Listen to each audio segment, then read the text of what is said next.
and thanks for joining us today for the PNAMP Remote Sensing Forum. If we haven't met, my name is Amy Poles, and I work for the USGS and the Pacific Northwest Aquatic Monitoring Partnership, or PNAMP for short. And as always, I am joined by Lauren Burns. Hi, I'm Lauren Burns. I'm a fishery biologist with the Columbia River Intertribal Fish Commission, and Amy and I have been co-leading the Remote Sensing Forum for just over a little over a year now. All right, and Lauren and I are going to facilitate today's meeting together. So, let me flip to the agenda. So after I wrap up the welcome, we'll have a couple of live polls to help us to get to know one another, and then we'll have a few forum updates. After that, we'll have two presentations that we're super excited about. We'll have time for questions immediately following each presentation, and then at the end, we'll open it up for further questions or discussion if people are interested. All right, but first, just a couple of tips on navigating the Teams meeting platform. We love to see and hear from you, but if you aren't speaking, please make sure you're muted and your camera's off. So that will help keep things running smoothly. To do that, you use the icons on the Teams toolbar, and depending on the version of Teams that you're using, that toolbar might be at the top right of your meeting window, or you might need to hover your mouse to get it to appear near the bottom middle. If you're on the phone, you can use *6 to mute and unmute yourself. All right, we invite you to use the chat at any time. So if you have a question or a comment for the speaker or for the organizers, if you're having technical difficulties, we'll try to respond to technical issues the best we can, and then we'll circle back questions for the speakers during the Q&A.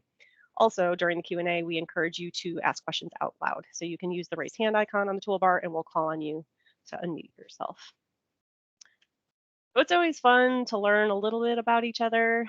So we just have a couple of quick polls for you, icebreakers, if you will.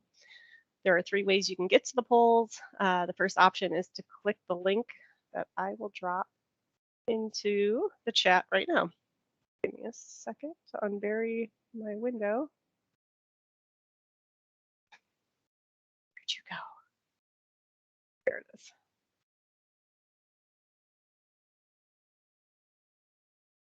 You can use that link I just dropped in the chat. You can go to slido.com and enter in the code PNAMP RSF, or you can use the QR code with your phone. All right, so hopefully you are navigated to Slido by now. We'll take a look at the first question. So we're wondering, what is your starting guess in Wordle? Maybe you play, maybe you don't. But if you do you have a favorite word that you like to start with?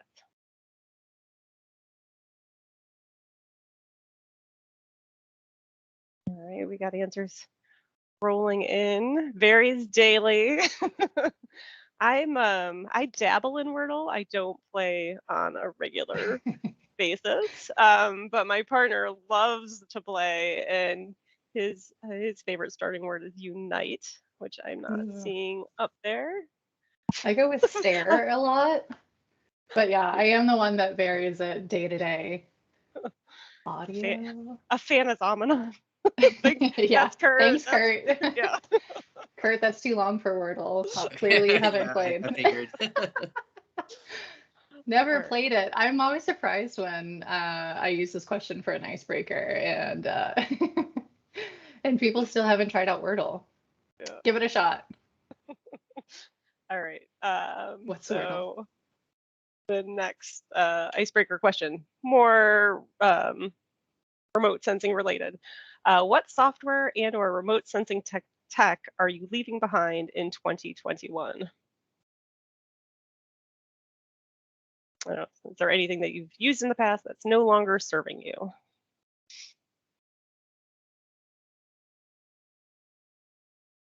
No, this is harder than multiple choice. Often we just go with multiple choice because it's easy. Yeah, we were really wanting to know. Yeah, what are you FileMaker? Thanks, Casey. Oh yeah, ArcMap. That's interesting. Seems like Esri's been on the rise as of late. Drone deploy. Still checking along with eCognition. Nice. Yeah, thanks everyone for the responses. Okay. So on to updates. So today is March 16th, and it marks exactly 1 year since we rebooted the PNAMP Remote Sensing Forum. And Laura and I have really enjoyed putting together the quarterly webinar series, and we hope that you're finding it useful and informative. And assuming that you're finding it useful and informative, we plan to continue holding these quarterly meetings, which brings me to the second point. Are you finding the meetings useful and informative? In the next month, I'll be emailing you a link to an online survey. We'd like some feedback from you on how things are going from your perspective, what's working, what's not, and like suggestions you have for improvements. So those sorts of things. So keep an eye out for that email. And then you'll also be getting an email from me about a new listserv. So unfortunately, USGS is no longer going to offer the current listserv service that we're using, and they're transitioning to Gov delivery. And so because this is a new service with a different user agreement, you're going to need to opt in to the listserv again. And unfortunately, we can't just transfer that over. So I'm still working out the details, but I'll send something out in the next month about the listserv as well. And then the last update is just that Lauren and I are working on lining up speakers for the next meeting, which will be in June. And the calendar invite for that meeting should go out sometime next month. So are there any questions about the updates that I just shared?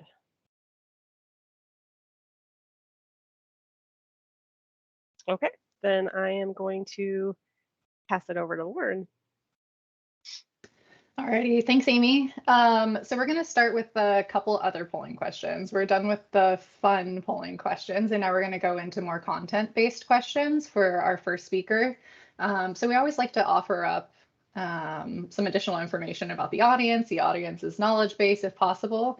And Kurt Carpenter provided us with 2 questions to help inform his talk for today. So first, please fill out your response to this question. What genus of cyanobacteria is most problematic for water supplies downstream from the Willamette Basin reservoirs? Answers coming in. Microcystis.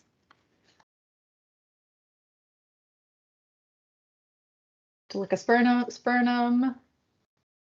Stinkus. I'm not sure which of these you made up, Kurt, but Stinkus might. Oh, this is telling.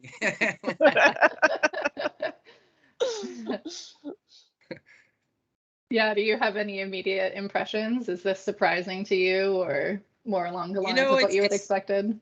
It's a little bit what I expected. Microcystis is kind of the poster child for these blooms, but it really likes that warm water, which is not the case in these reservoirs. When you want to go for a swim, you're not heading up into those reservoirs necessarily, right?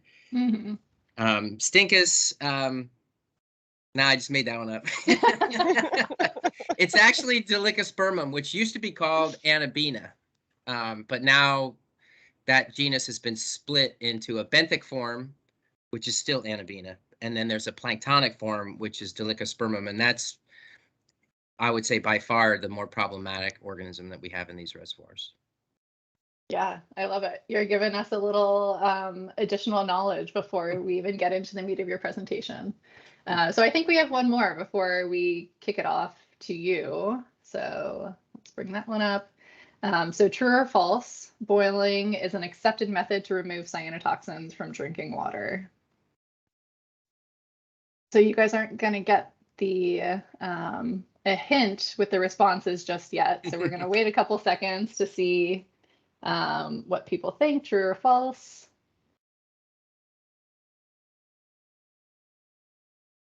Right, like responses have slowed, so I'll go ahead and flip.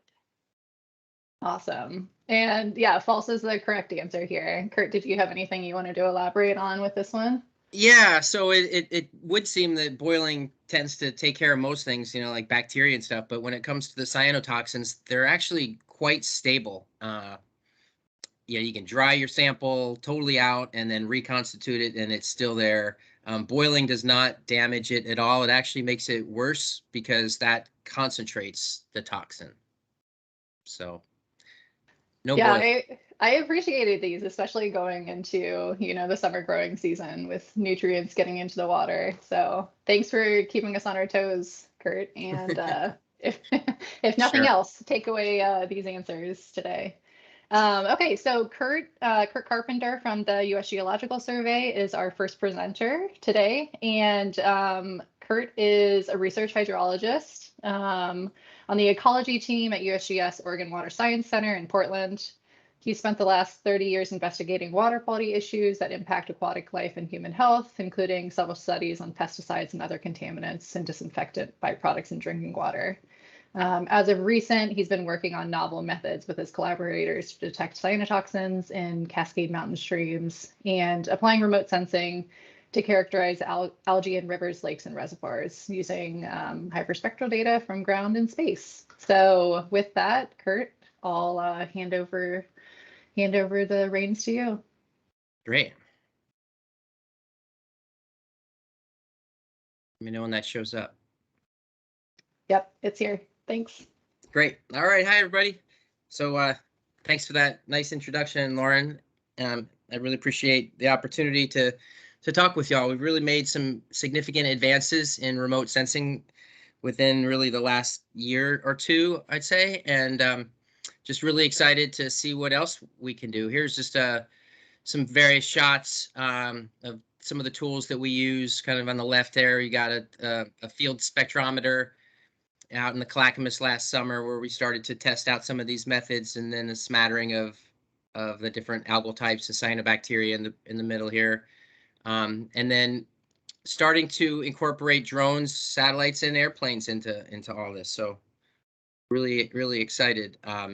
So for those that aren't familiar with periphyton or benthic algae, attached algae, it's a little bit different organism compared to the things that we tend to think about when we think about HABs, in lakes and reservoirs. But the algae that grows on the bottom of these rivers, really important from food webs and benthic invertebrates and productivity and all that. But if you get the wrong stuff or you get too much, you can start to have problems. And so we're interested in tracking this, especially as it relates to like drinking water. Major types, there's basically 3 major types. We've got these filaments of green algae, tends to be, Cladophora or Eulothrix. We see that a lot in the Cascade systems.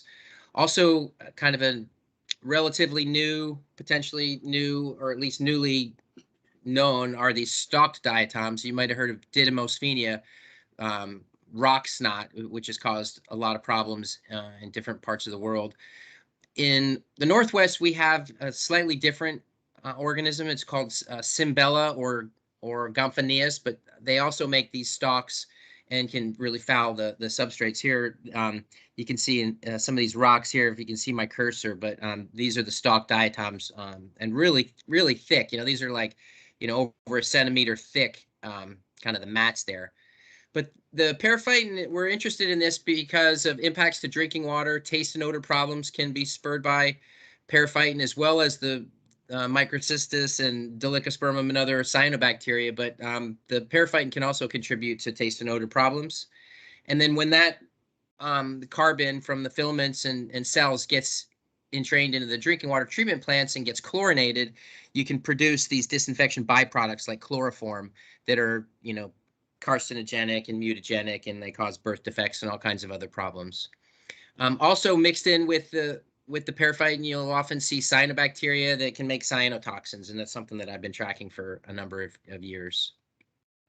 Other impact, things like high pH, especially in these low alkaline systems like the Clackamas. We can see the pH get up to 9 or even 9.5, which is really high when you think about impacts to small juvenile fish. So after the fires, these nitrogen limited systems really, I think, changed in terms of the amount of nutrients that were coming off. Here's a couple graphs that show some tributaries in the Mackenzie and then Fish Creek and the Clackamas, but you can see nitrate concentrations getting up to, over 1.5 milligrams, which is, compared to Iowa or Nebraska, not very high at all. compared to the 10 milligram per liter drinking water standard, not very high, but compared to these cascade systems, very high. Because you add that nitrogen to the geologic phosphorus and you get algal growth. And so that's one of the reasons why we wanted to expand our periphyte monitoring.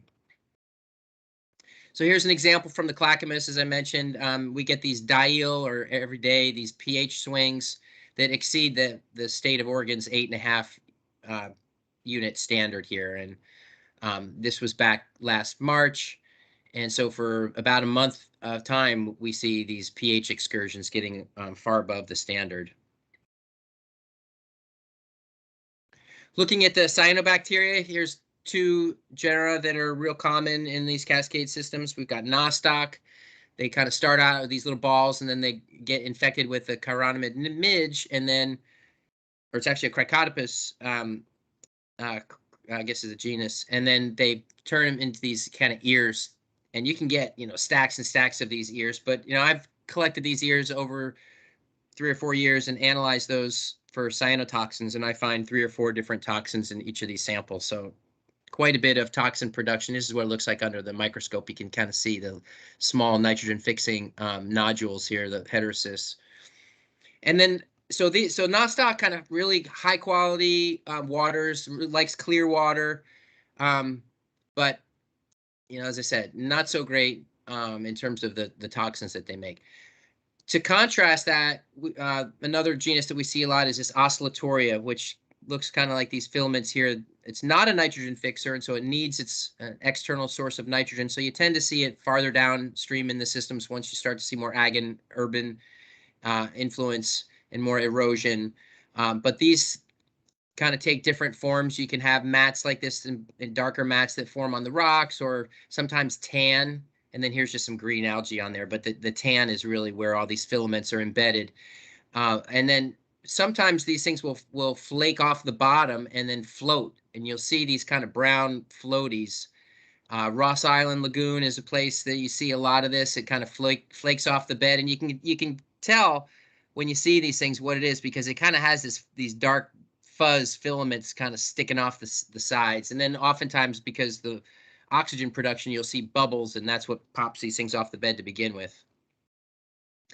And then the third one that is on my radar, I see it a lot, is this Microcoleus is the name now. It used to be called Formidium autumnale, and it was one of the more abundant cyanobacteria in the agricultural streams that we surveyed back in the 90s.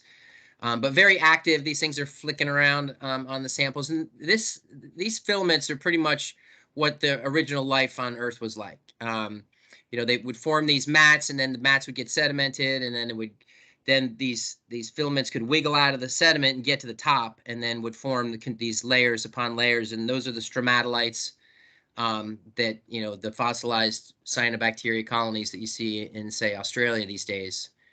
But for 2 billion years, this is what we had on the planet, and it was really these organisms that gave us all our oxygen that we breathe today.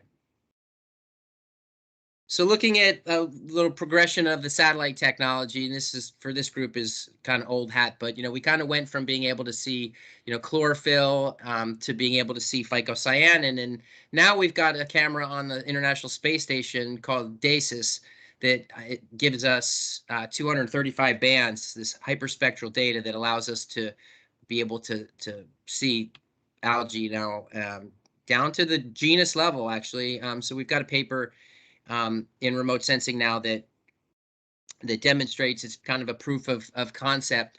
But basically, getting these really, really high frequency data from the space station.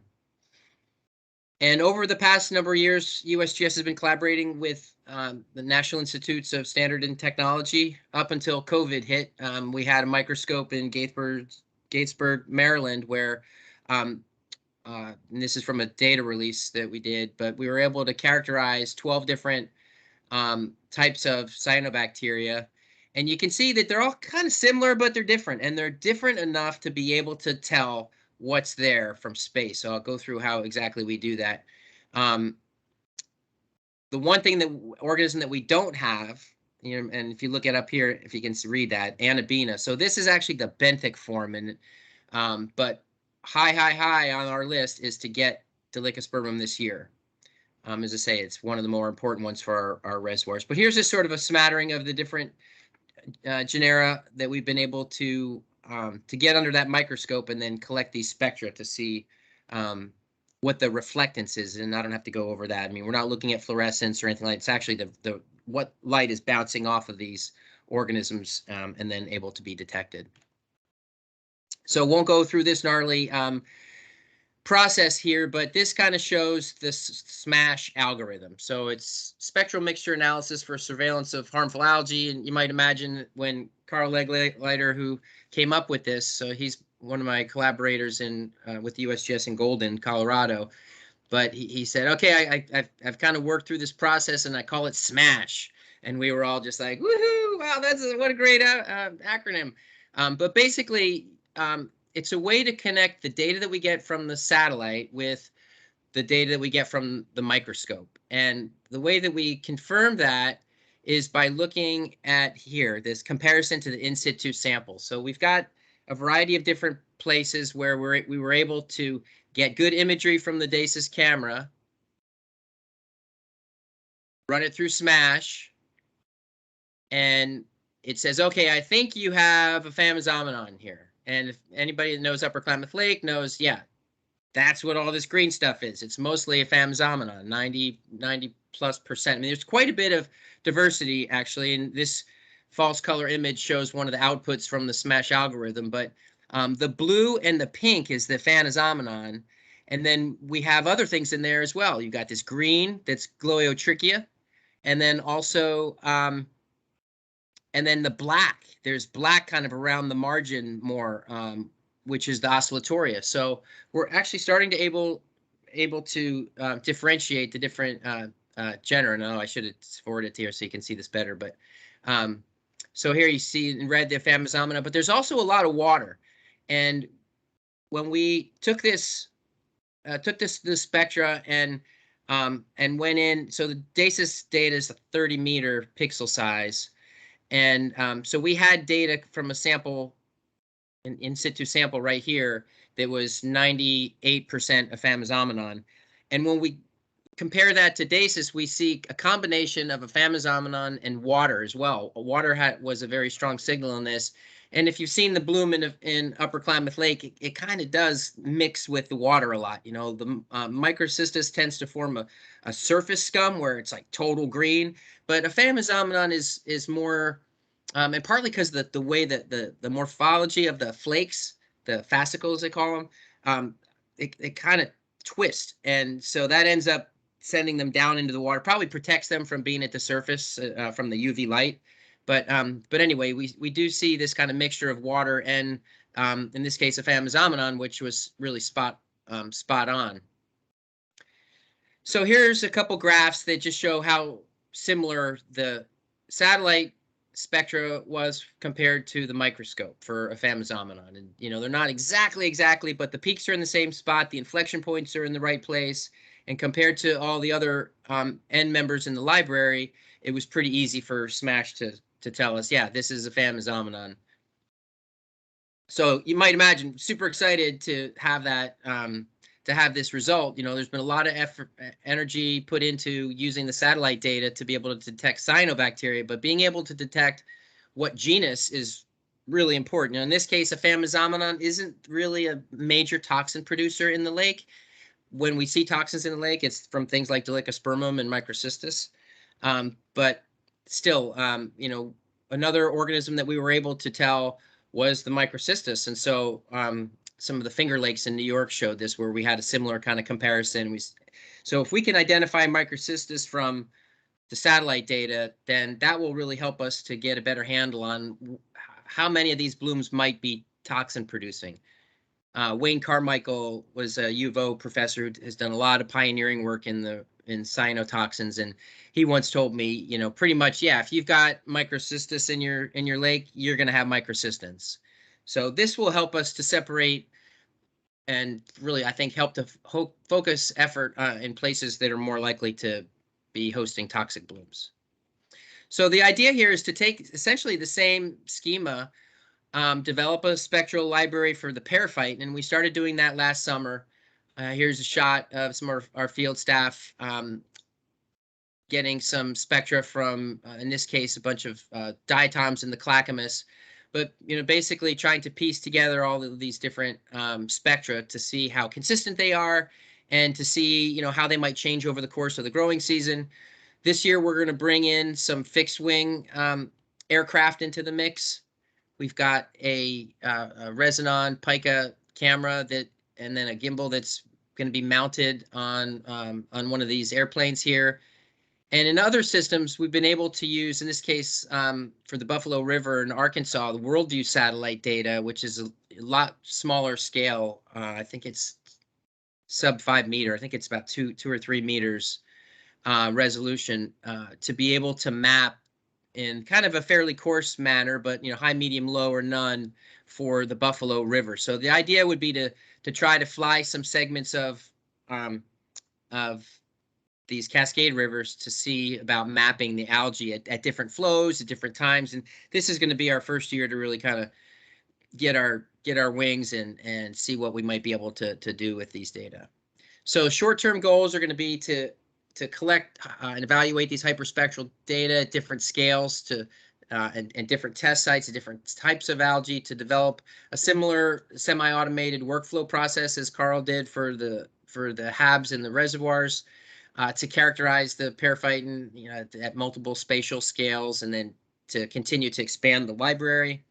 And then longer term, I'd like to use these data to be able to monitor periphyton in this more remote way, either if we need to do a fixed wing, maybe try to get a flight in every month or so to be able to see how the changes in the flow and the habitat influence the development of the periphyton and the abundance. We tend to have this notion that, when we have really high snowpack and really high flow years, that we don't have a lot of periphyton. And I think that's true.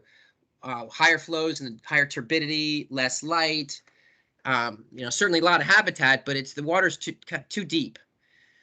In contrast, when the water levels are really low, I think the notion is that, that's really when we have these, bad algae blooms. But actually, when we have these dry seasons, and when we're in like a drought now, and it's especially those dry springs, we don't have as much runoff. And so you don't have as much groundwater recharge, and you don't have as much groundwater discharge over the course of that, March, April, May, June time period. And so I think it's those intermediate flow years where you have that groundwater recharge and you do see that nitrate contribution to the streams, where we see the worst algal development. And so essentially coming up with a product similar to like an IFIM, if you're familiar with that, looking at fish habitat at different flows, but to do it basically for periphyton. And so I didn't put in, I had one other one that I thought for the Mackenzie, just to kind of show you where we were going to be doing this. So the focus is Clackamas, North Santiam, and Mackenzie. I think for the fixed wing effort, there's a reach that is really high priority for our cooperator there, which would be eWeb. After the Holiday Farm fire, there was a big stretch that burned, and kind of the area upstream from Finn Rock is seeing a lot of restoration, and that'll probably be an area of concentrated focus. So that's all I had today. Answer any questions. Awesome. Thanks so much, Kurt. Is that long? So let's go ahead and move on to our next speaker. We're going to hold questions, Kurt, until after Emily's presentation as well. And then we'll answer any questions that people might throw in the chat for your presentation at that time. All right, so just switching over here. So now our next speaker, I'd like to welcome Dr. Emily Fairfax. Emily is an assistant professor of environmental science and resource management at California State University, Channel Islands. Emily uses remote sensing to understand how beavers create climate resilience at the landscape scale. So Emily, with that, take it away. Awesome, thank you.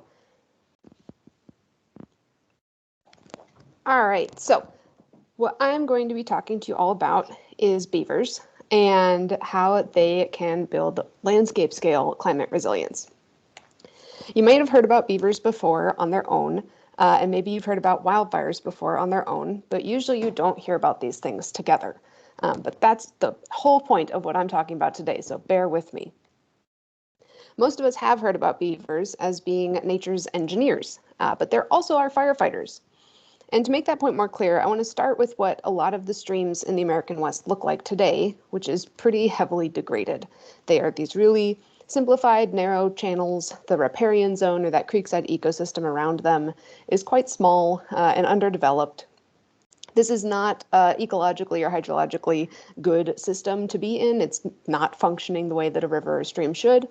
But beavers are okay with that. They can make do. Their first order of business when they come across a stream like this is to go ahead and build a dam. And they build those dams out of sticks and stones and mud. This is nothing like the scale of human-built dams, which are a completely different issue. But these little beaver dams, they start to slow that flow down. And as they do, the riparian zone can begin to expand around them. Now, beavers don't stop there. The phrase busy as a beaver is not just made up, it actually reflects their behavior. So once the beavers have built their initial dam, they're going to keep working on it. They're going to make it bigger and longer and taller. They want to have more water because that's what they like to live in, is the water.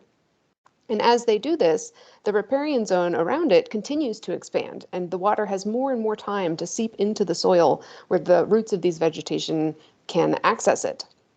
Now, I don't know if you've seen a beaver on land before. They're a semi-aquatic mammal, meaning they live both inland and on water. But on land, they're awkward. So a beaver is going to be anywhere from 40 up to 100 pounds. They are incredibly round creatures. They have a lot of fat on their body. Their back feet are like little duck feet, so they're webbed. They've got grabby hands like a raccoon. And then they're dragging this huge paddle tail behind them. So they're so awkward on land. And if you're a predator, this is like a great big chicken nugget waddling through the landscape, like prime pickings for food. And the beaver knows that. Millions of years of evolution have taught it that. And so what the beaver needs to do is make sure it always has access to water. Because in the water, beavers are extremely agile and slick. They're like otters or seals or any of the other more classic semi-aquatic mammals you think about that maybe on land it's kind of embarrassing to watch them waddle around, but once they're in the water, they are truly expert swimmers. And so with that in mind, even once the beavers built this larger dam and has a pretty big pond, it does need to go out further into the floodplain to continue harvesting materials to build with and to eat. They are completely vegan. They only eat plants, and they have to be able to sort of go out into the landscape to get those plants. So to do that, in addition to building their dam, they're also digging canals. So they will physically go out and excavate little pathways into the surrounding riparian zone, into the floodplain. And these pathways fill with water and act kind of like little microstreams or almost like irrigation canals. And this further extends the beaver's influence on the landscape. Beaver's not doing it because it wants to be, nature's engineer or firefighter. Beaver's doing it because it knows that if it's caught on land, it's out of luck. And so it needs to have a big aquatic network to occupy. And if you were to see this in the field, it looks like it looks like it's a different system than a stream, but you don't necessarily think about this being like, wow, this is so big that this could fight wildfires. You have the beaver's dam, which is that flow obstruction structure. The beaver lives in a lodge, which is a different structure. It's a big mound of sticks. Beavers swim around, like you can see, very slick in the water, and those beavers sort of in the background on land, a little bit rounder and a little more awkward. And I would agree, looking at a beaver pond like this, it doesn't feel like this is going to do anything against the scale of wildfires we're seeing today. But I encourage you to think about it not from the field scale, but from the landscape scale. So from above, and this is like the first group of people where I don't have to really belabor the point that remote sensing is awesome. So it's great. So on the left here, I have an original satellite image of a beaver dammed landscape. And if you do look at beaver dams from aerial imagery all day, you know exactly what you're looking at, and you're like, wow, this is amazing. And if you don't, that's okay, because I've also highlighted some key features for you. In yellow are the beaver's dams. So you can see there's multiple dams in this system. There's big ones, there's small ones. They're actually in parallel to each other. One is on the main stem of the river. The other is on this sort of side channel. Those beaver canals that they're digging out into the landscape to be like their little water highways, I've highlighted the ones that I could see clearly in the aerial image, but from my own experience on ground in the field, this is probably maybe 20 to 30% of the actual canal extent. These are just the biggest ones available. And then highlighted in pink in that little circle, that's the beaver's lodge. So there's only one family of beavers taking care and maintaining this entire landscape that I'm showing you here. It doesn't take a ton of beavers to make a really big difference. In a family of beavers, it's just going to be mom and dad beaver who are monogamous and they mate for life. A couple of what are called yearlings, or like teenage beavers that have been living at home for 1 to 3 years, learning to be better beavers. And then the kits, which are the itty bitty babies. So max, you've got like 6 to 8 beavers doing all of this work. And it is a lot of work. And when you think about what the impact of that work is, not just on the surface, but in the subsurface as well, the real power of beavers as a hydrologic engineer starts to become clear. So in our stream without beavers and our stream with beavers, we have a deep water table, which is pretty common in most of the American West, especially during the summer when we see sort of the precipitation cut off and the water table will start to drop deeper and deeper and deeper. Our streams do impact that groundwater system, so many of them will be connecting into the groundwater system, either as a gaining or a losing stream. But honestly, the vegetation in the riparian zone, it doesn't really care where the groundwater is as long as we have rain and precipitation infiltrating into the soil. And so during this wet period, like, it's fine. We don't need the beavers. Everything is well watered. But as soon as we get into that drier period, into drought conditions, it all changes. Because once we're in a dry period, only the plant roots that can reach soil water or groundwater are going to be able to stay green. And when we're in the stream without beavers, it's narrow, it's incised, it's degraded. The ability for the stream to keep that ecosystem around it healthy is pretty reduced. And so you start to see the plants shut down and wilt and wither. Whereas in the beaver pond, because that pond is so huge and it's got all these little canals, it's been slowing water down for the entire wet period of the year. The water just doesn't move through that system as quickly, and it's been storing it in the soil. So even when you cut off the precipitation, you still have a lot of water accessible to the plants, and they can stay green. And this really makes a big difference when you have one careless match, or a campfire, or a lightning strike, or if you're in California, a power line, and then that starts a fire. Because fires, they are a simple physical process. They are going to take the path of least resistance through the landscape, and that means burning the driest vegetation. If you were to go out and try to start a campfire, you wouldn't go gather the wettest leaves you could find and make a pile of them and then try to light it. That makes no sense. And the fire in a wildfire situation is the same way. It doesn't want to go burn those wet leaves because it's hard to burn them. It's much easier for it to go and burn the dry stuff. And around the stream where we don't have any beavers, there's unfortunately quite a bit of dry stuff. But in that beaver dam stream, again, because those plants could access water even during the driest part of the year, they're able to stay green, and they are too green and too wet to burn. And we've seen this as well, not just in a conceptual model, but from some aerial images taken by my colleague, Dr. Joe Wheaton at Utah State University. On the left, we have a stream without beavers. On the right, a stream with beavers. And both of these streams were in the middle of the Sharps fire in Idaho in 2018. And there's a pretty big difference visually that you can see just looking at these between the stream without beavers and the stream with beavers. In both of these situations, the hill slopes burned. The beavers are not able to go up onto the hill slopes and affect that area particularly. They're pretty confined to the floodplain. But down within the floodplain, when we didn't have any beavers, the fire burned straight down to the river's edge. And it, in some places, actually destroyed the ecosystem there. It burned all the way through the river bottom, obliterating any plants and animals in its way. However, when we had the beavers, the fire similarly tries to come in from the hill slopes, and when it gets into the floodplain, it can't burn it. It's literally too wet. And zooming in a little bit closer, you can see the difference in how the fire interacted with these two pieces of the landscape. When we had no beavers in the landscape, this is a high severity fire. It's burning hot. You can see those little white mounds. Those are piles of ash where there used to be trees and willows and things like that along the river. And it's just completely burnt. But then just slightly upstream or slightly downstream from these areas, when we have beavers, the fire comes in equally hot. You can see there's a little teeny spot over here on the right where a willow did burn, but then it was too wet. And this area stayed completely green and healthy and lush. You can see a beaver's dam through the middle, through the middle of this picture, ponding the water behind it. You can see some of their canals dug around, spreading that water out. Really, they've irrigated the system to the point where it's too wet to burn, which is amazing, right? Problem solved. I'll take questions. Just kidding. this was a really amazing observation to see, but it doesn't prove that this happens all the time. This could have been luck. This could have been some aspect of the topography that made it really inflammable for other reasons. So what I wanted to do in my research was check to see, does this happen everywhere, or was this just an anomaly? And I started this project back in 2017. And at the time, when I was picking these locations, I was like, all right, we're covering a lot of the American West. We've got some really big wildfires. There's lots of beavers within these burn perimeters. And two of those things are still true. There are lots of beavers in these burn perimeters. And this does cover a lot of the American West. But these are not big fires anymore. And we'll come back to that a little bit later in this talk. But in any event, I picked these fires and I was like, okay, we've got mountains, we've got shrublands, we've got grasslands, we've got different fire severities, different fire settings. The common theme here is beavers. And so if I see beavers keeping the floodplains green during wildfire in all 5 of these situations, then that means this is like a repeatable phenomenon, and it's not luck. It's something that the beavers are truly doing to alter the physical system. And y'all are remote sensing people, so I don't have to go into the amount of extreme detail I usually do on this, but imagine you're walking down a creek from a designated starting point to a designated stopping point, and you do this for every single creek in all of those 5 fires that I studied. Take notes as you walk along the creek. How green is it? And then are there beaver features? Are there beaver dams, beaver lodges, beaver canals, beaver ponds? Anything that indicates the beavers have modified that system.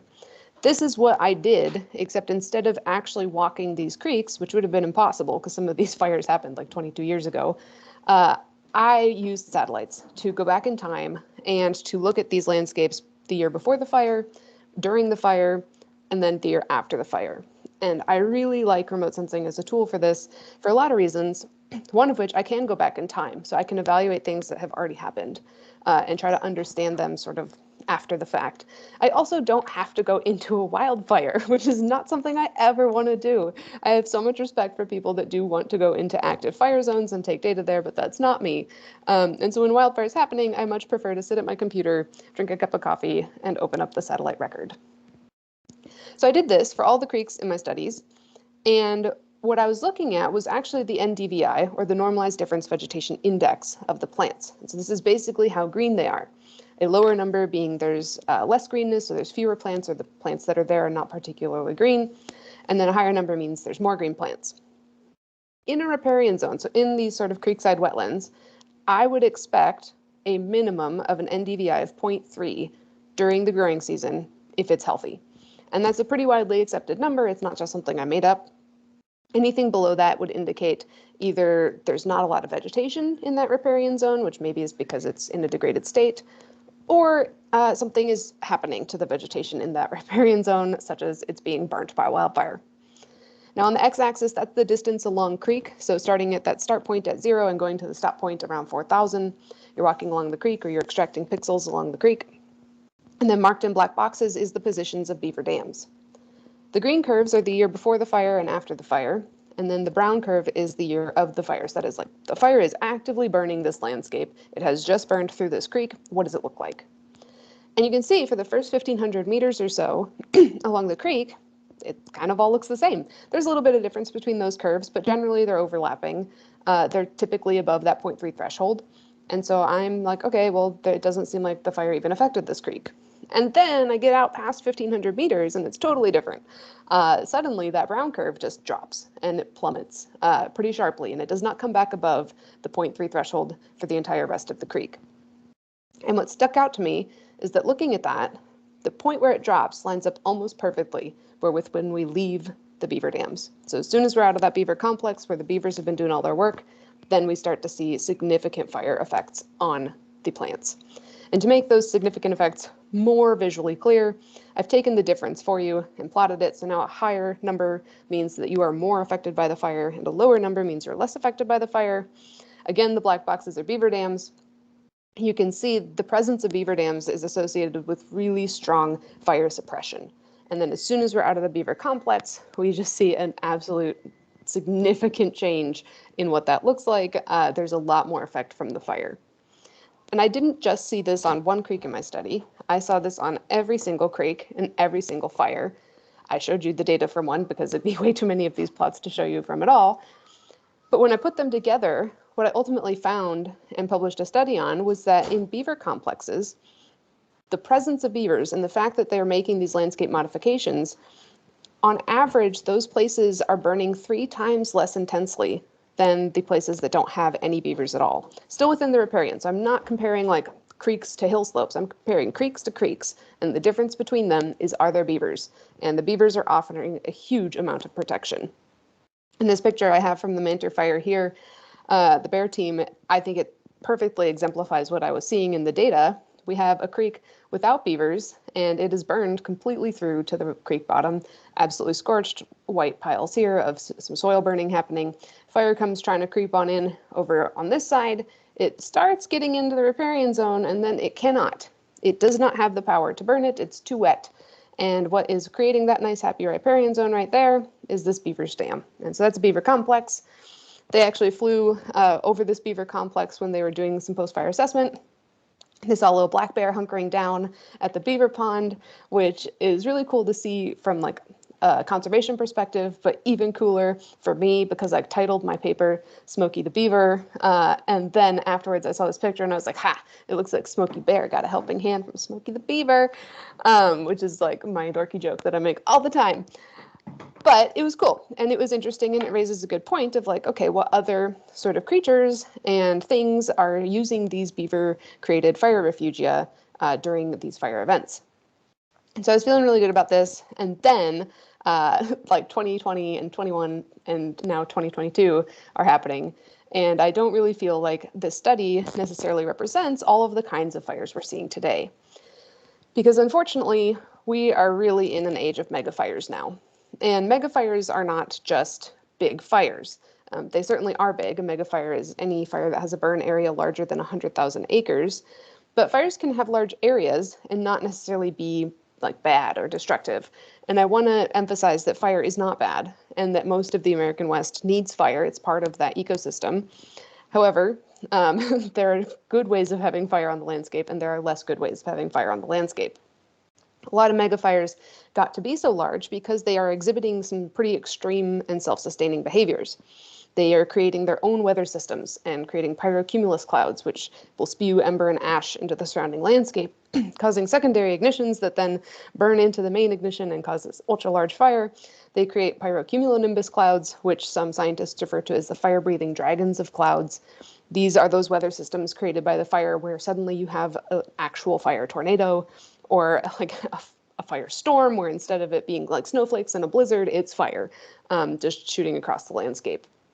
And these really extreme self-sustaining, self-created weather events will lead to explosive rates of spread. We've seen spread of 100,000 acres in about a day, which is really, really fast. And when fire moves that fast, often it's burning really, really hot. And it is leaving these big swaths of moderate and severe burning in its wake. And while moderate and severe burning can be good, it's most often good in a mosaic. And so you have some low burn, you have some unburn, you have a little bit of moderate, a little bit of severe, back to some low, back to some moderate. And that's fine and normal. And what's not normal is when you have like 30,000 acre patch of severe burning, because that's not going to allow that ecosystem to rebound afterwards particularly quickly. It's going to cause destruction. So megafires are really different. They're a lot more extreme. And I don't know if any of the stuff that I was seeing in sort of more normal fires would hold true in megafires. Like beavers are impressive, but they're a big rodent, and megafires are a big problem. But instead of speculating, I went and gathered some data. For better or for worse, Colorado had 2 megafires in 2020, and they were the first megafires this state had seen in a long time. Both of them were 200,000-ish acres on a landscape that really had only been seeing smaller wildfires for the last 100 years. So this was a good testing ground to see if beaver dams can persist through megafires and if these complexes can stay green, because it's such a novel phenomenon in this landscape. Now, both of these fires, Cameron Peak and East Troublesome, they're big, they had a lot of severe and moderate burning in them, and they had a lot of beaver dams in them. Cameron Peak had 99 satellite visible beaver dams, and East Troublesome had 512. I love using NDVI when I do these kinds of studies. It's kind of the gold standard in vegetation monitoring. But in Colorado, especially, you have a very sharp seasonal change in the greenness of your plants. And so they go through their annual cycles of being green and then bright yellow and gold and orange colors and then to fallen leaves over about a month. And the fires that burned in Colorado burned in the fall. Like they started in September and October, and they were actually put out by the snow in December. And so this was a challenge from an NDVI perspective because it was difficult to pull apart the seasonal arc of vegetation change from the burning, from drought effects, from smoke effects. And so this was not going to work as well for me on these autumn and winter fires. But it's not going to stop the study. Instead of using NDVI, I used false color mapping, because what I really am trying to see is, are they staying green or not? Are they burning or not? I don't need to know exactly how productive the vegetation is. I just need to see the visual pattern. In false color mapping, it's really great because instead of assembling the bands of light like our eyes and brains do in true color, which I'm showing you here, where patterns are not particularly easy to discern with the wildfire against the dark green vegetation, in false color, they're assembled a little bit differently, and patterns can really pop. And even if we're getting into fall and winter, where the vegetation is starting to shut down on its own, you can still discern a burned area from an unburned area, because instead of relying on 2 bands of light like NDVI does, false color has 3 bands of light, and those patterns can pop a little bit better. False color urban, it was also very helpful in this study because I could see the hot spots of the fire to know exactly where it was burning at that moment in time, and then also to see through the smoke plume. 2020 was a really smoky year, and so some of these times I just needed to see through that smoke haze, and false color urban did a great job of that. So what my research team ultimately did was we went through these 2 fire scars, and we found all of the beaver dams and all of their canals and all their lodges and everything like that, and it was a lot of work. So I'm really proud of them for doing that with me. And we mapped them out. And then we went and found a false color image from right before the fire came through. So what did the landscape look like immediately before burning? Then we tried to find an image of what did the landscape look like right when the fire was through, ideally right after the fire had touched a portion of the landscape. Sometimes we found images like this, which were amazing to see. We've got fire burning on either side of a beaver complex, but not inside of it. You can see those hot spots and the burned landscape around it. But this alone is not proof that the fire didn't come in immediately afterwards and burn that riparian zone. I also like this image here because it is from October 22nd, so this is well into the fall, and you can still clearly see the difference between an unburned portion of the landscape and a burned portion of the landscape, even though the vegetation has started to senesce. So if this kind of an image happened and we could see the hot spots still in that area, we would look again for another image, like maybe slightly later. And I thought, as a remote sensing scientist, that I hated clouds because, like, clouds obscuring my image, I don't like this. But at least clouds move away after a couple of days. Turns out what does not move away and what I really hate is snow. Because a lot of times when we were looking through our images, the snow would fall and then it would just sit there for the whole rest of the year. And we couldn't get an image for the whole rest of the year because everything was covered in snow, which was a bummer. But it wasn't the end of the study and it wasn't going to stop us. If that happened, which it did in a few places, we would then go and try to find the very first image after the snow had melted off the area, to try to catch that system before we get significant regrowth of those grasses that like to pop in right after the fire happened. So we do this, we figure out which areas burned, which areas didn't burn, we compare it to where we have beavers, where we don't have beavers, and we can create polygons that identify our fire refugia, or these places that are not going to be burning even during the mega fires. We also visited on ground because it's good to ground truth your data every now and then, no matter how much I trust the satellites. And it was pretty clear that what we were seeing in the satellite data was also what was reflected on ground. In the beaver's pond, we had a lot of green vegetation. There were, oops, where'd my shared window go? Sorry about that. Oh, it's back. My apologies. I found the minimize shortcut keys. So we can see that there's tall pine trees in the back. There's that mid-level of vegetation that's mostly willow shrubs beneath them, and then there's grasses below that. The pine trees and the willows are a good reflection of the fire impacts on the landscape because they're not going to be able to regrow in the year afterwards particularly quickly, whereas the grasses are an annual and they come back and they die off every year. So don't take the grasses to be the best sort of reflection of how the fire affected the landscape. Look at the willows and the pines. On ground, it was pretty remarkable how much this landscape looked completely undisturbed when we were in the beaver complex. There were river otters hanging out on the beaver lodge. There was greenery everywhere. There was wildflowers. Everything had its leaves. There was no signs of ash or char or anything when we were in that complex. It almost felt like maybe this area just wasn't affected by the fire, period, and it wasn't the beavers. But then we went slightly downstream And it was a very different story. As soon as we left that beaver complex, there was significant fire impacts, both on the hill slopes and within the riparian zone. The trees were burnt to a crisp. The hills were burnt to a crisp. Not a single plant was left alive. The bark was torched and flaking off. Even the willows, which are a pretty resilient plant, were burnt down so severely that they could not start resprouting and doing their rebound that they like to do. And this was all just like 100 yards or so outside of the beaver complex. We could see the gradient of burning from high severity into refugia looking across the landscape. And it was such a sharp transition. We had the pine trees and the willows and the grasses over here by the beaver complex. As we start to move away, the first thing we lose is the willows. They burned. They're low to the ground, but most of the pines are fine. There's a couple of burned pines in there. You start moving further away, and the willows are totally gone. The pines are burnt, but their needles are still on. And then you move further away, and the pines are burnt, and the needles are gone. Move further away, the branches are gone. It's just these little charcoal pencils sticking up. And then even further away, what we have is like just burnt. There's nothing left standing in the landscape. So what this says to me is that the beaver ponds were able to take the fire from very high severity down to unburned in a very short distance. There's a huge amount of water stored in this landscape.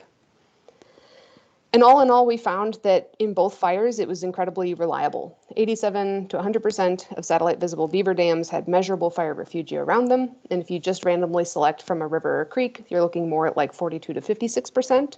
So about twice as likely to find the refugia around these beaver ponds. In both situations, it was being created at a rate of about 2.7 to 2.9 acres of refugia per beaver dam. In one of the fires, they were occurring in clumps. The other fire, it was more like ribbons because there were just so many more beaver dams that those clumps were better connected. The clumps don't really seem like they affect fire spread at all, but these big refugia ribbons, there's some data that is hinting at maybe they were slowing the fire down or slightly redirecting the fire spread, kind of like how we cut big fire breaks into the landscape. This is just another sort of natural way to do that. We're looking into that more now, no definitive answers yet. And I just want to emphasize that this was not an anomaly. We saw this in California. We've seen this in Canada. We've seen this in Idaho. We've seen this in Colorado. We just saw this in Bootleg in Oregon. This is happening everywhere. We already knew from my previous study that beavers could create fire refugia in like normal fires. And now this more recent research is showing that they can continue to do that even in mega fires, which makes me happy. It was not a guarantee. At some point, fires are going to be too intense, even for beavers. There's a lot more research to do. What kind of plants and animals can use these? Do they act as a nucleus for regrowth in the landscape? Does fire refugia help catch ash post-fire? Some really good research just came out showing that, yes, it does help catch the ash post-fire, and that can improve water quality downstream. So tons more to learn about. But at least for now, I'm feeling hopeful because the beavers are still creating fire refugia, and we definitely need their help fighting fires. It's a problem too big for just us to handle alone. Big thanks to my research team. I don't do science in a vacuum. I work with everybody else. We've been funded by everyone from big funders like NSF down to local nonprofits and even a local restaurant because they wanted to see beavers back in our watersheds. It's been very cool doing this as sort of a community grassroots effort. And I can take questions. I think we're doing joint questions together. So I will go ahead and stop my share, and I'm happy to answer whatever comes to mind.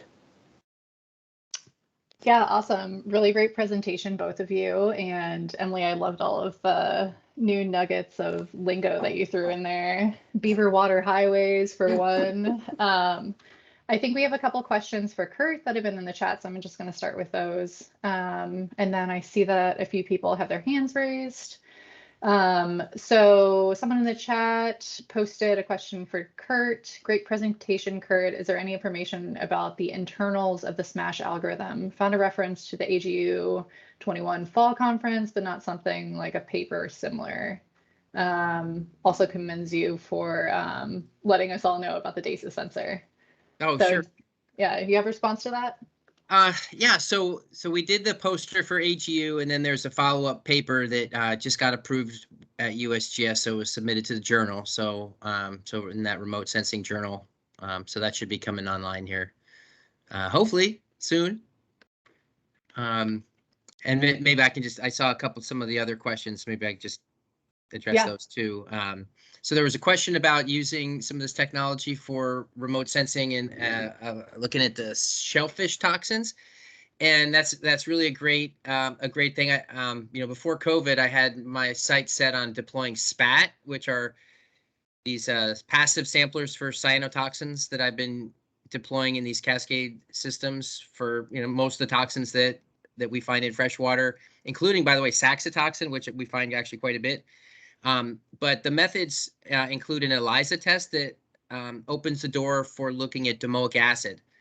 And so with the, I saw the red tide, that's like dinoflagellates, and there are toxins, especially saxitoxin that dinoflagellates produce, but the domoic acid produced by the Pseudonychia diatom actually in the ocean can cause problems with the domoic acid. So so maybe we'll be able to, and one of the things we're looking at the stalked diatoms is one signal. I'd be curious to see if we see a different signal with the laboratory microscope and the hyperspectral signal coming from diatoms in general, or maybe we might see slightly different signals from different types of diatoms. That's still kind of to be determined, but it'd be nice to get that Pseudonychia classified and get that into the library, and then see if some of the imagery can be used to identify the blooms in the ocean.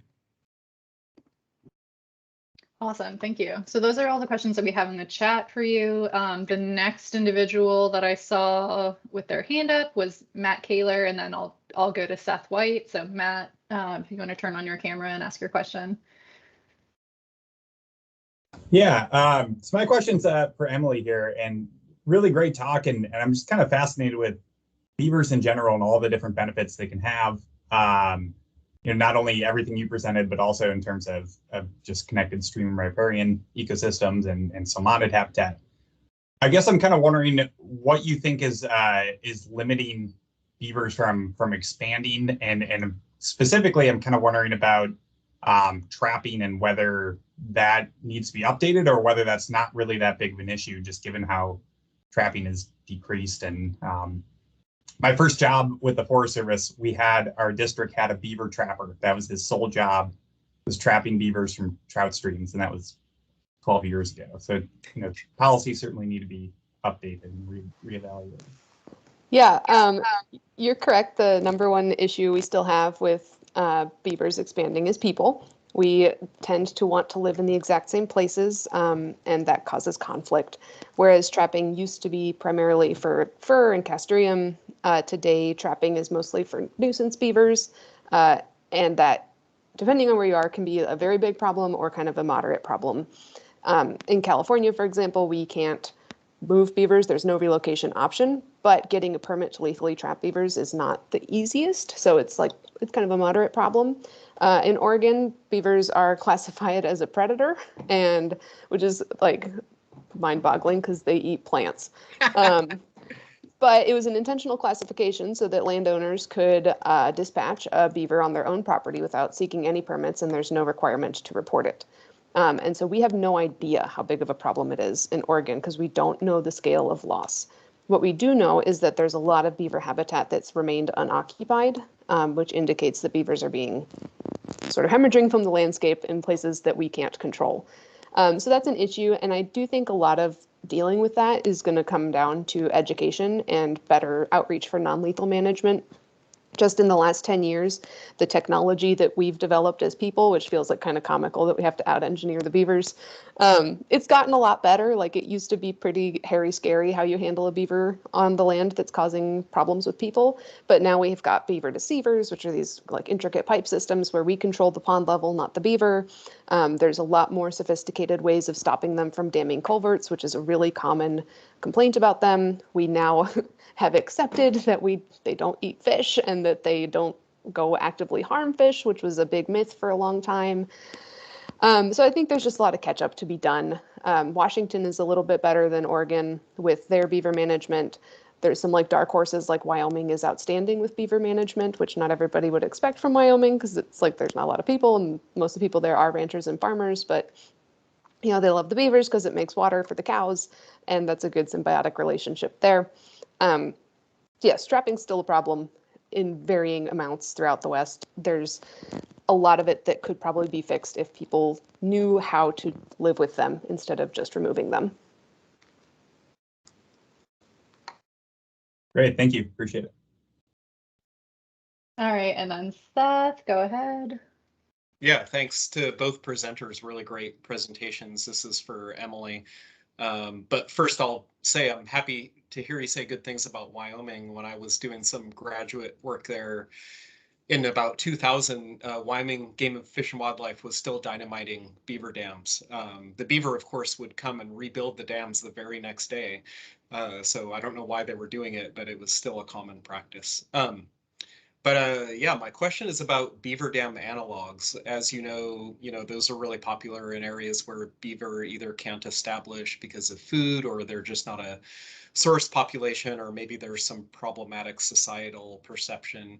But just from your illustration at the very beginning of your kind of walkthrough of what beavers do, seems like beaver dam analogs aren't really doing the same kind of extent of transformation of the landscape. And I just wonder if you can speak to whether you think they would have any kind of effect on fire resiliency. Yeah, great question. Also, with the dynamiting dams, I think people just do it for fun because the beavers do totally come back and rebuild the next day. Like they're not going to be thwarted by dynamite. Bad for the ecosystem though to have dynamite in it.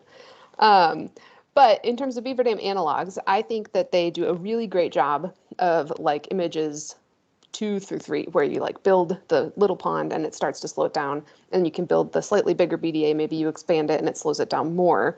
But they don't, like building a BDA does not dig the canals. And what I've seen, especially now that I've been looking at higher resolution imagery, is that the extent of the landscape that beavers can affect is really, really strongly correlated to the extent of their canals.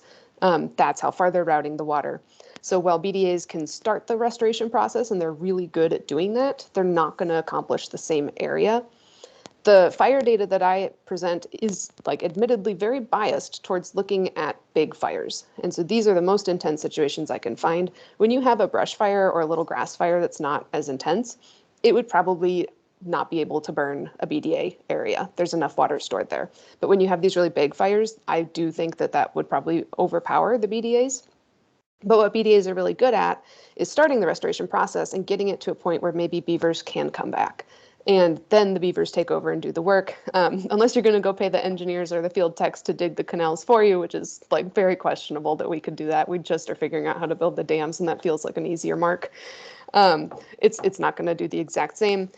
When you have threatened and imperiled beaver populations that are settling on private land, it's really good to sort of coax them onto public land with BDAs or coax them away from the private land. The dispersing juveniles love to fix up old dams, and they view a BDA as like an old dam because we don't do a great job of it. So it's a good tool for attracting beavers and for starting the process. I don't think it's going to have the same scale of effect in big fires. Not tested it yet, though, so if there's big BDA projects that happen to catch fire, let me know. Thank you. Yeah. Yeah, great question, Seth. That was also one that I had written down to see if you had tested the effect or looked into the effect of BDAs. Looks like Kurt has a question. Go ahead, Kurt. Yeah, so really great talk, Emily. I mean, of course, the fires in Oregon, we're trying to respond to them now, and it's just, yeah, they're super severe. And yeah, so my dad was actually a muskrat and beaver trapper back in the East Coast long time ago. So all the stories, there used to be a lot of beaver until my dad showed up, is what I used to kind of joke about. But just a couple of observations about beaver to share with you. One is that, so in Oregon, we did a pretty extensive study that you might be aware of on Fano Creek, looking at impacts of the beaver on turbidity and water quality, temperature, and things like that. Be glad to put you in touch with Aaron Poor, who had done that, was heading that project up with Krista Jones. So that was one, and I think there's some reports and some posters that they did that you probably find interesting. The other was just a little quick story.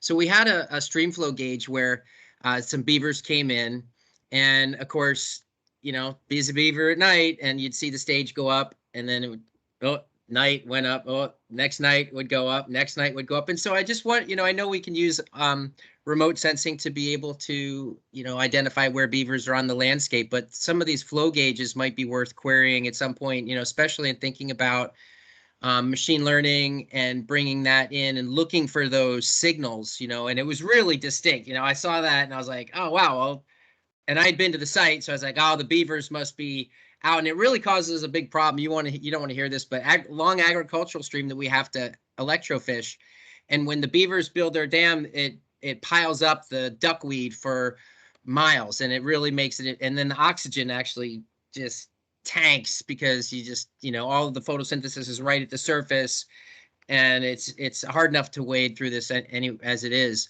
But we would kind of bust off the top of the dam and like the day before, and then all the duckweed would go away, and then we could actually see and electrofish. So I didn't just tell you that we do that. But anyway, looking for those diel signals might be an interesting way to see kind of the activity on the landscape in a bigger scale. So, but Yeah. again, really great talk. Thank you. Thank you. And definitely send me those resources. I'm not sure if I've seen them all yet. And the flow gauges is a great point. I always wondered if it was obvious enough to see, and it sounds like it is. And I totally feel you on the duckweed. One of my sites, it's near a treatment plant for water and also by a bunch of ranches. And every now and then we just get a massive like duckweed bloom. And we kind of scrape it off to the side because it's gross and in the way. But then we actually wound up having so many ducks there. And I've got videos of them on the game cameras, like mowing the lawn, just like going through in lines. It was too cool to watch, but it is pretty gnarly when the duckweed blooms. So the beavers are fine. If you just do a little notch on the dam, they'll fix it later. Yeah. Well, I mean, certainly we need more beavers to help, retain that water, like not only from a fire standpoint, but also from a water supply. Especially 20 years of drought, a lot of these watersheds are truly drying out and groundwater falling and things like that. So like the more that we can encourage the beaver to do their thing, I think. No, this isn't news to this group. But thanks again. Really enjoyed your talk. Thank you. Yeah, and I would just encourage both Kurt and Emily, if you're going to be sharing some resources amongst yourselves, maybe CC Amy and I on that, and we can share it with a larger forum. It seems like there might be some interest in disseminating your publications a little bit wider or continuing the conversation on the Teams page. And I did also want to just give a plug for Kurt, who gave another presentation at Oregon AFS that also had kind of a wildfire focus. So some other, commonalities between your guys' work. It looks like we do have one other question from Nick Wagner. So Nick, if you want to turn on your camera and take over, feel free.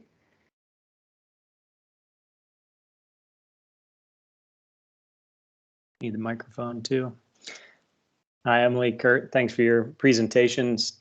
Kurt, question, comment for you. I'm not sure if you saw, I gave a presentation in this forum about an amphibious fixed wing unmanned system we're using to track ocean plastics, but I was having a conversation with a limnologist here in Portland recently. And we were talking about that platform, and one of the ideas that came to his mind was tracking algal blooms, and he had some prior experience with that. And so just curious that since that topic had just come up recently, I'm curious, you talked about lots of different scales and resolution of data collection. You showed your field spectroscopy, and you showed a rotary unmanned system, and then you talked about fixed wing manned aircraft. I wonder if you'd considered or how maybe a fixed wing unmanned system might fit into your data collection suite of tools. Yeah, that's a really good point. You might be able to get more distance compared to, say, a drone. So we had our national drone team come out last year to the North Santiam, and we did some flights in an area that was burned pretty badly at Fisherman's Bend, downstream from Detroit Lake. But right now we don't have that. If I'm guessing what you're talking about, kind of like a big glider that you kind of launch by throwing it and then the thing goes, right? One of these, is that what you're talking about? Yeah, that's right. And the one added piece of at least the platform that I was using for this recent work is that it's amphibious and that it's waterproof and you can land it on the water. So you don't necessarily need a big field, but you could have a lake or at least a calm stretch of river to land it on. Yeah, well, that gets my interest from a couple of standpoints. I mean, one, the scale and being able to expand that, certainly, but also put a little sampler on your drone. You come down and then take back off, and then you can bring that sample back. That's something that we, there's actually a United Nations airplane that I talked to the director of this big program a number of years ago, but it was flying around Africa and actually had an onboard lab. It was a seaplane. It wasn't like yours, but it was sort of, got me thinking like, oh, I need to come up with a drone that it can just like land and grab a little 20 mil sample or whatever, and then fly it back to me, from the middle. Let's do it. So what part of the world are you out here? Oh, I'm in Portland. You're in Portland. Do you have access to one of these? Yeah, I do. Yeah. There we go. It doesn't have love to make the connections with you, Nick. Yeah, yeah. What kind of camera do you put on it? Yeah, it's like a 15 megapixel RGB camera currently. So, when I'm not sure about the, you didn't talk that much about the RGB visual, you're focused on the hyperspectral stuff. So, I mean, could potentially be outfitted with that, but not currently in the mix. So just real quick, so one of the groups that, and this is actually Brandon Overstreet from our center. He's actually in Bend, but he's with the Oregon Water Science Center. He's been working with the CAP, the Civil Air Patrol. And so, basically it's all volunteer organization. So the flight hours are pretty cheap. And like I said, they got a gimbal to be able to mount the camera, and it also includes an RGB. So I think the idea, they're going to do big, long flights, like on the Mackenzie, and it's the Army Corps of Engineers that has kind of developed this, but they can do the full color for the whole 100 miles, but then for the hyperspectral, it takes a lot more back and forth effort. And so we're probably just going to go to 5 miles, but having this other intermediate size option, thinking too that might be a way to help with maybe some of the reservoir monitors. So one thing I didn't mention was that this year we're going to be deploying these profilers in the lakes. So Detroit Lake, and then also Blue River Lake. It's basically like a YSI sum. It goes up and down. It tells you, exactly where the bloom is and what the activity is. But as part of that project, I could see doing more, circumnavigation with a boat or with aerial to get a better sense of what, maybe in this way could link the satellite data with more kind of field-based on the ground to be able to see, looking at that variability. So I think there's, lots of different places. So maybe shoot me your email in the chat or just reach out to me. I think you've got my contact from this meeting, but it'd be great to talk with you more about how we might be able to include that. Sure. Thanks for mentioning. Thanks. Awesome. Yeah, I love to see the connections. This is just to go back to one of the goals of the Remote Sensing Forum, is to create these connections between people that may have not previously been able to get in contact with each other. So really glad to see Nick and Kurt making the connection. And I just want to thank everybody that was able to join the call. I really appreciate the active participation in the chat and this great discussion that we've had. And Nick's question actually leads into one final polling question that we had. So Amy, if you want to throw that up, we can do one final polling question and then close out the meeting. So I already mentioned this, but Oregon AFS recently happened. So, and Amy and I also facilitated or moderated a session there called Fishery Science from the Sky. So for those of you that are registered attendants and, still have access to the meeting links, you want to go back and replay some of the presentations, we invite you to go and review that. It was a great session. And like I said, Kurt also gave a talk at another session that was focused on wildfires. So one of the speakers at our session brought up that current remote sensing technology now surpasses much of early science fiction writing. And so as Nick was alluding to, what's your wildest guess about technological advances that will occur in the next 50 years? I always think this is a fun game to play because, human innovation surprises me. What's next? Relocation of beaver via drone. Yeah, Amazon delivery style. Maybe Bezos would be receptive to that. I don't know what we'd have to do. Robots will control us all. Yeah, I agree. Maybe nano robots.